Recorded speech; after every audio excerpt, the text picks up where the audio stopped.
On this day, June 17, 1933, at 7:20 a.m., gunshots rang throughout the parking lot of Kansas City's Union Station. In the wake of the shooting was a mass murder of 4 peace officers and the escaped prisoner they were escorting back to Leavenworth Prison.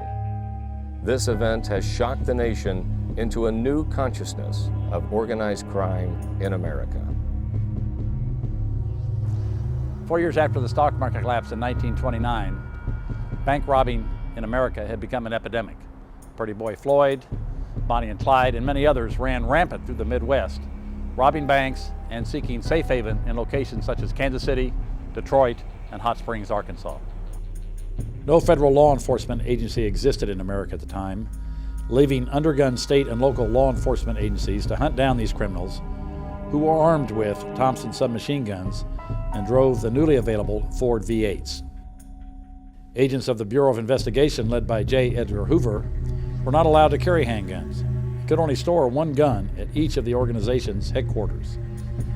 After embarrassing national headlines of the Kansas City headquarters possessing the wrong caliber bullets for their handgun, J. Edgar Hoover had begun to reassess his bureau. Just 2 months before the massacre, the Bonnie and Clyde gang had been hiding out in a rented apartment in Joplin, Missouri. Unaware of what awaited them, lawmen assembled a 5-man force to confront what they expected to be bootleggers. Clyde, having far more experience in gun battles than most lawmen, quickly killed one and fatally wounded another before escaping and leaving behind most of their possessions at their rented apartment.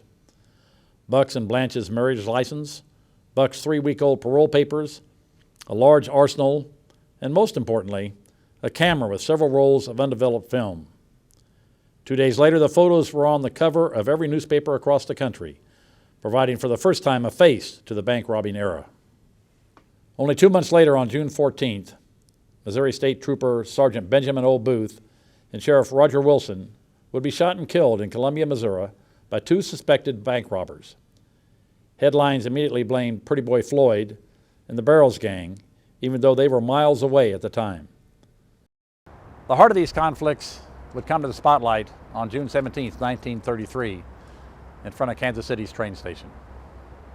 After having simply walked out of Leavenworth Prison 3 years earlier, Frank Nash had been apprehended on June 16th in Hot Springs, Arkansas, by Bureau of Investigation agents Raymond Caffrey, Frank Smith, and McAllister, Oklahoma Chief of Police Otto Reed. All 4 of them rode a train up to Kansas City, where Kansas City Police Department detectives Frank Hermanson and William J. Grooms awaited in their armored police car.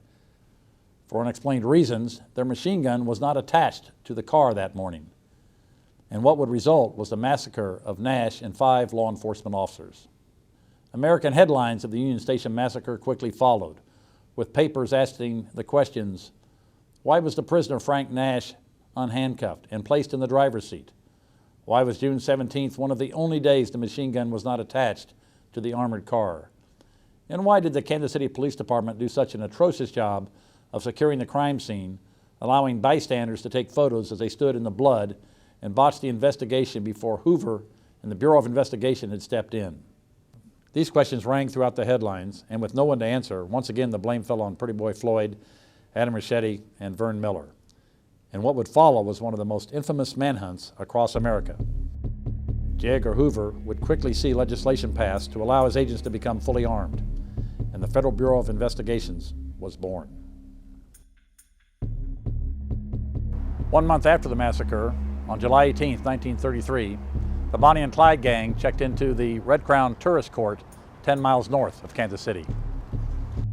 Sheriff Holt Coffey had put the cabins under watch while waiting for reinforcements in an armored car from Kansas City. At 11 p.m. that night, Sheriff Coffey led a group of officers, armed this time with Thompson submachine guns, toward the cabins. The barrels laid down withering fire and made their escape when a bullet short-circuited the horn on the armored car, and the lawman mistook it for a ceasefire signal. The Barrels gang had evaded law enforcement once again.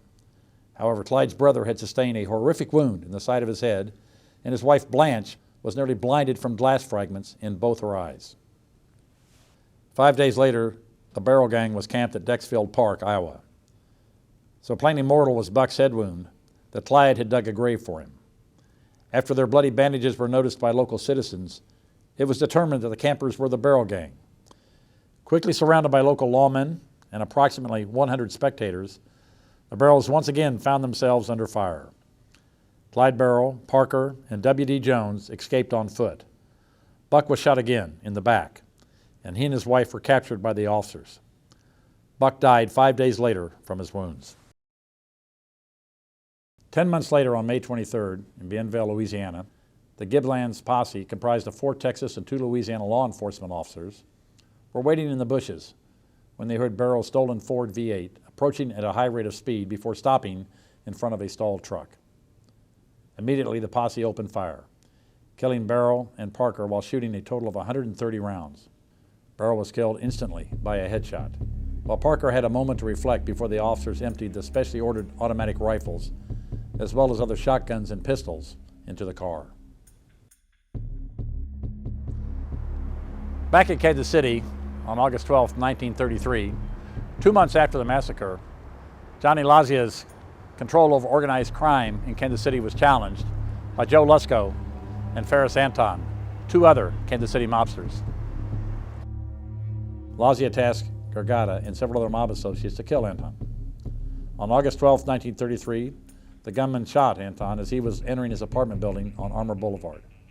However, County Sheriff Tom Bash and a deputy came up on the scene and opened fire. 2 of Lazia's men were killed and 1 escaped. During the firefight, Gargata leaped from the car, emptied a Colt .45 automatic at Sheriff Bash before surrendering. Just after the massacre, Vern Miller had fled to the East Coast, staying with New Jersey mobster Abner Longy Zwillman, until Miller killed a Zwillman gunman in an argument. Miller then moved on to Chicago, where he posed as a salesman while living with his girlfriend, Vi Mathis. Federal agents raided her apartment on November 1st. Shooting his way out, Miller was able to escape from federal agents. A month later, Miller's body was found in a roadside ditch outside Detroit, Michigan. Beaten with a claw hammer, burned with irons, and strangled to death with a phone cord, he appeared to have been a victim of a torturous gangland slaying.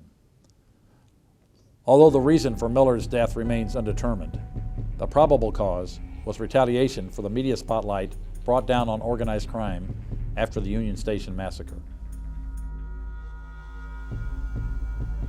In 1934, Johnny Lazia, a Northside Italian political boss, was murdered by 2 unidentified men in front of his apartment on Armour Boulevard. Lazia's underworld reputation was chiefly characterized by his attempts to prevent major crimes and keep outside gunmen from Kansas City. Many believe having allowed the massacre to happen in his town is what finally did Lazia in. Ballistics tests showed that he was shot with one of the same machine guns that was used in the massacre. His followers planned an elaborate funeral held at Holy Rosary in Little Italy. With Bonnie and Clyde and John Dillinger dead, Machine Gun Kelly incarcerated in Leavenworth, and Al Capone recently transferred to Alcatraz, the pressure was on to find the Union Station assassins, and that left only one gangster for the headlines to talk about, Pretty Boy Floyd. On October 11, 1934, in Kansas City, a grand jury indicted both Charles Arthur Floyd and Adam Ricchetti for participation in the massacre. Hoover vowed Pretty Boy would be dead before Christmas, and to prove it, he put Melvin Purvis in charge of bringing him down. Purvis would now lead one of the greatest manhunts, second only to John Wilkes Booth, in U.S. history.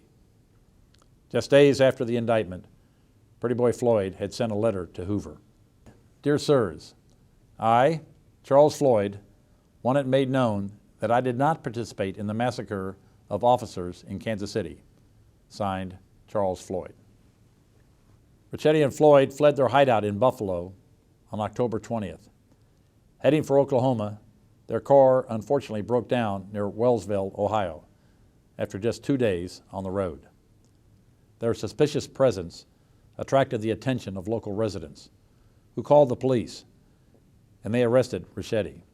Floyd managed to escape, but was cornered by federal agents near East Liverpool and gunned down 2 days later by Purvis and his men.